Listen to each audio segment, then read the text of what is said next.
मुस्कुराते रहो क्योंकि जीवन एक खूबसूरत चीज़ है और इसमें मुस्कुराने के लिए बहुत कुछ है। वेरी गुड मॉर्निंग फ्रेंड्स, स्वागत है आप सभी का आपके अपने चैनल ऑनलाइन स्टडी पॉइंट में। और आज है 30 अक्टूबर। आज हम देखेंगे 30 अक्टूबर के महत्वपूर्ण करंट अफेयर्स प्रश्नों को। दोस्तों, अगर आपने अभी तक हमारे चैनल को सब्सक्राइब नहीं किया है तो फटाफट सब्सक्राइब कर लीजिए और साथ ही बेल आइकन ज़रूर दबा लीजिए ताकि हमारे वीडियोज़ की नोटिफिकेशन आपको मिलती रहें। चलिए शुरू करते हैं आज के महत्वपूर्ण करंट अफेयर्स प्रश्नों को।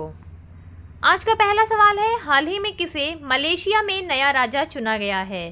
तो इसका सही जवाब है ऑप्शन डी, सुल्तान इब्राहिम इस्कंदर को। दोस्तों, मलेशिया में नए राजा के रूप में सुल्तान इब्राहिम इस्कंदर को चुन लिया गया है और अब से मलेशिया की कमान इनके हाथों में होगी। ये है मलेशिया के नए राजा, जैसा कि आप पिक्चर में देख रहे हैं। मलेशिया में सुल्तान इब्राहिम इस्कंदर को नया राजा चुन लिया गया है। वे 31 जनवरी 2024 को वर्तमान राजा अल सुल्तान अब्दुल्ला से पदभार ग्रहण करेंगे।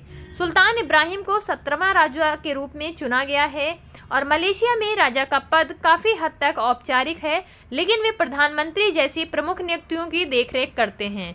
तो इसे आप लोग ध्यान रखिएगा, यहाँ मलेशिया में अभी भी राजा के रूप में ही लोगों की नियुक्ति की जाती है वहाँ पर।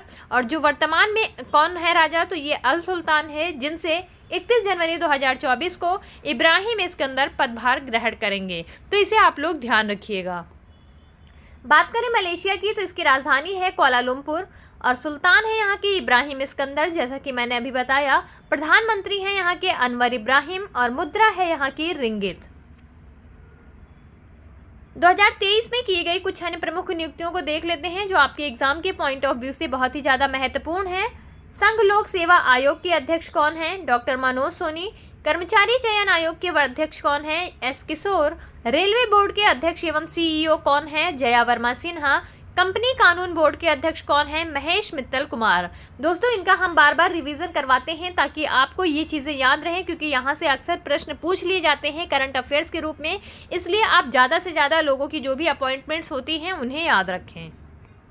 अब देख लेते हैं अगला सवाल, हाल ही में कौन ब्यूटी वर्ल्ड मिडिल ईस्ट 2023 की मेजबानी करेगा? तो इसका सही जवाब है ऑप्शन सी, दुबई।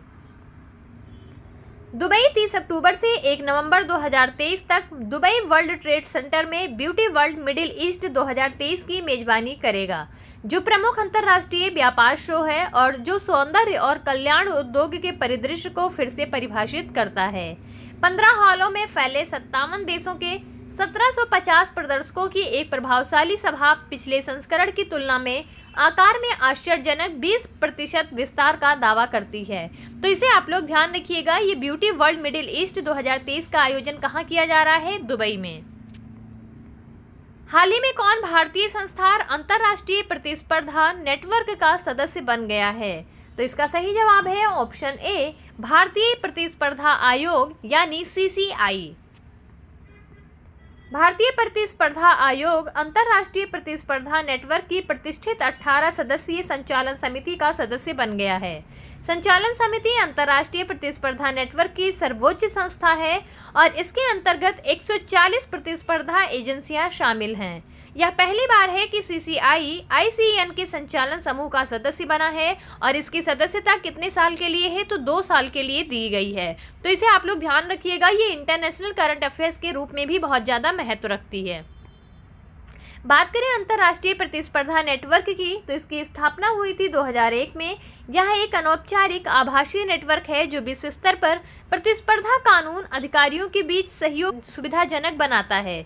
वर्तमान में इसका नेतृत्व जर्मनी के एंड्रियास मुंड कर रहे हैं। तो इसे आप लोग ध्यान रखिएगा। नेक्स्ट है, हाल ही में किसे पहला NIB यानी नौसेना का बौद्धिक बीकन नेवी इंटेलेक्चुअल बेकन प्रदान किया गया है? तो यह प्रदान किया गया है M अरुण चक्रवर्ती को, यानी ऑप्शन सी सही है इसका।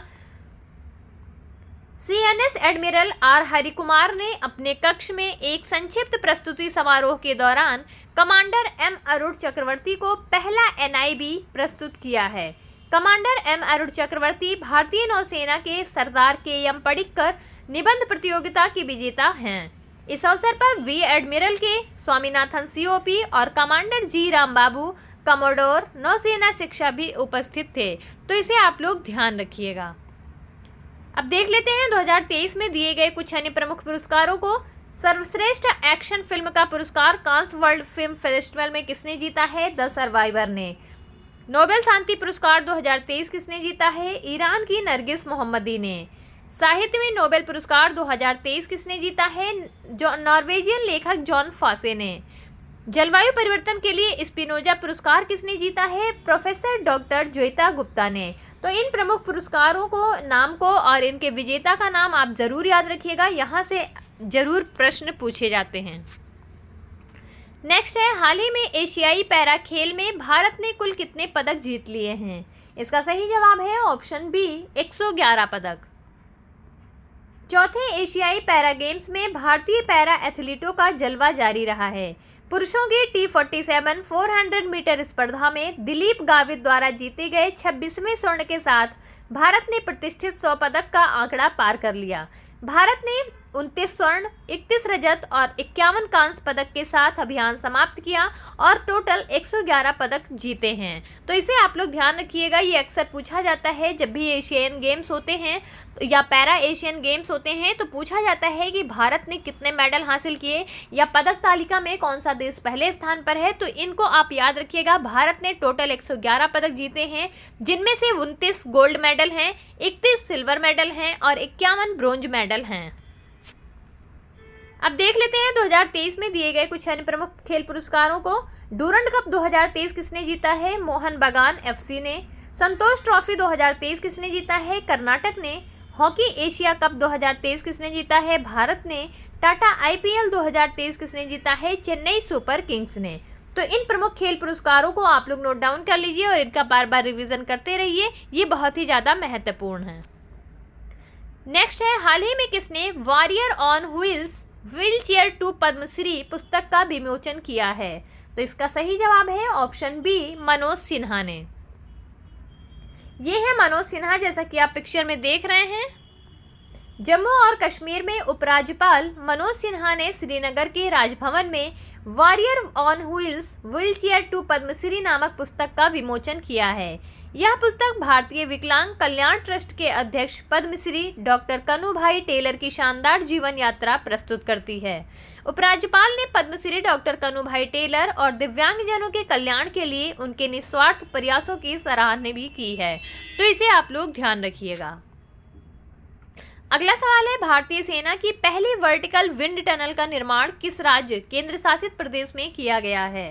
तो इसका सही जवाब है ऑप्शन बी, हिमाचल प्रदेश में। भारतीय सेना के वर्टिकल विंड टनल का उद्घाटन हिमाचल प्रदेश के बकलोह में स्थित विशेष बल प्रशिक्षण स्कूल में किया गया है। इस अत्याधुनिक पवन सुरंग का उद्देश्य सशस्त्र बल कर्मियों के कॉम्बैट फ्री फॉल कौशल को बढ़ाना और उन्हें सुधारना है। तो इसे आप लोग ध्यान रखिएगा। बात करें हिमाचल प्रदेश की तो इसकी राजधानी है ग्रीष्मकालीन शिमला और सर्दी में है धर्मशाला। राज्यपाल है शिव प्रताप शुक्ला, मुख्यमंत्री है सुखविंदर सिंह सुक्खू और लोकसभा सीट है यहाँ से 4, राज्यसभा सीट है 3।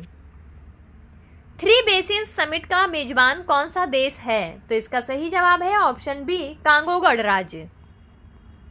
3 पारिस्थितिक तंत्रों अमेजॉन, कांगो, बोर्नियो, मेकोंग और दक्षिण पूर्व एशिया के लिए दक्षिण शासन को मजबूत करने के लिए कांगो गणराज्य के ब्रेजाविल में 3 बेसिन शिखर सम्मेलन की मेजबानी की गई थी। इस शिखर सम्मेलन के दौरान जारी की गई 3 बेसिन थ्रेट रिपोर्ट में दुनिया के शेष उष्णकटिबंधीय वन बेसिनों के सामने आने वाली चुनौतियों पर प्रकाश डाला गया है। तो इसे आप लोग याद रखिएगा। नेक्स्ट है, किस कंपनी ने रेफरेंस पेट्रोल और डीजल का उत्पादन शुरू किया है? तो इसका सही जवाब है IOC ने। इंडियन ऑयल कॉरपोरेशन यानी IOC ने भारत में रेफरेंस फ्यूल का उत्पादन शुरू किया है, जो भारत में इस तरह के उत्पादन की पहली व्यवस्था है। इन ईंधनों में उन्नत विशिष्टताएं हैं और यह ऑटोमोबाइल निर्माताओं और international centre for automotive technology और automotive research association of India जैसी परीक्षण एजेंसियों द्वारा संचालित होने वाले अंशांकन और परीक्षण प्रक्रियाओं के लिए महत्वपूर्ण महत्व रखते हैं। तो इसे आप लोग ध्यान रखिएगा। इंडियन ऑयल कॉरपोरेशन ने भारत में रेफरेंस फ्यूल का उत्पादन करना शुरू किया है। बात करें इंडियन ऑयल कॉरपोरेशन की, तो इसकी स्थापना हुई थी 30 जून 1959 को। मुख्यालय है नई दिल्ली में और चेयरमैन है इसके श्रीकांत माधव वैद्य। आज का आखिरी सवाल है, भारतीय प्रतिस्पर्धा आयोग किस केंद्रीय मंत्रालय के तहत एक वैधानिक निकाय है?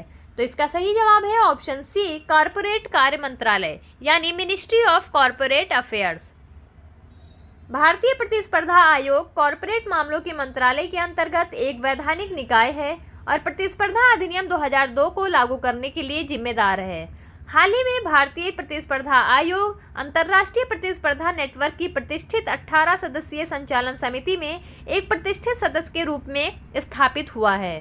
संचालन समिति ICAN की सर्वोच्च शासी निकाय के रूप में कार्य करती है। तो इसे आप लोग ध्यान रखिएगा, कंपटीशन कमीशन ऑफ इंडिया काफ़ी चर्चा में है इस समय, तो ये एग्जाम में पूछा जा सकता है। अब देख लेते हैं 29 अक्टूबर की ऑलराउंडर रिवीजन को फटाफट। हाल ही में कौन स्लोवाकिया के प्रधानमंत्री बने हैं? Robert Fico. हाल ही में कौन घड़ी निर्माता राडो की ग्लोबल ब्रांड एम्बेसडर बनी हैं? कैटरीना कैफ। हाल ही में किस देश ने अंतरिक्ष में अपना सबसे कम उम्र का दल भेजा है? चीन ने। हाल ही में किसे फ्रांस के महावाणिज्य दूत से पुरस्कार मिलेगा? अभिनेत्री ऋचा चड्ढा को। हाल ही में कहाँ विमर्श 5G तकनीक पर राष्ट्रीय हैकथॉन आयोजित किया गया है? नई दिल्ली में। इंडिया मोबाइल कांग्रेस के 7वें संस्करण का आयोजन कहाँ किया जा रहा है? नई दिल्ली में। भारतीय वायुसेना कमांडरों के 2 दिवसीय सम्मेलन का उद्घाटन किसने किया है? राजनाथ सिंह ने। राजनेता ली केकियांग का निधन हो गया है, वह किस देश के पूर्व प्रधानमंत्री थे? चीन के। केंद्रीय कैबिनेट ने जमरानी बांध परियोजना को मंजूरी दे दी है, यह किस राज्य से संबंधित है? उत्तराखंड राज्य से। केंद्रीय शिक्षा मंत्री धर्मेंद्र प्रधान किस राज्य में 124 PM श्री स्कूलों का शुभारंभ करेंगे या कर चुके हैं? हरियाणा राज्य में। तो दोस्तों ये थे हमारे 29 अक्टूबर की ऑलराउंडर रिवीजन, और अब देख लेते हैं आज के प्रश्न को। हाल ही में कौन घड़ी निर्माता राडो की ग्लोबल ब्रांड एम्बेसडर बनी है? तो इसका सही जवाब आप लोग कमेंट सेक्शन में भेजते रहिए। अगर आपको हमारी आज की वीडियो अच्छी लगी हो तो प्लीज़ वीडियो को ज़्यादा से ज़्यादा लाइक करें, शेयर करें और हमारे चैनल को सब्सक्राइब करवाते रहें। दोस्तों आप लोग वीडियो को ज़्यादा से ज़्यादा लाइक किया करें और इसे शेयर भी किया करें अपने दोस्तों के साथ, ताकि उनकी भी तैयारी में हमारा थोड़ा सा सहयोग हो सके और आपके एक लाइक से हमारा मोटिवेशन भी बन सके। तो आज की वीडियो यहीं तक थी। आप सभी का बहुत बहुत धन्यवाद। आप सभी का दिन शुभ हो।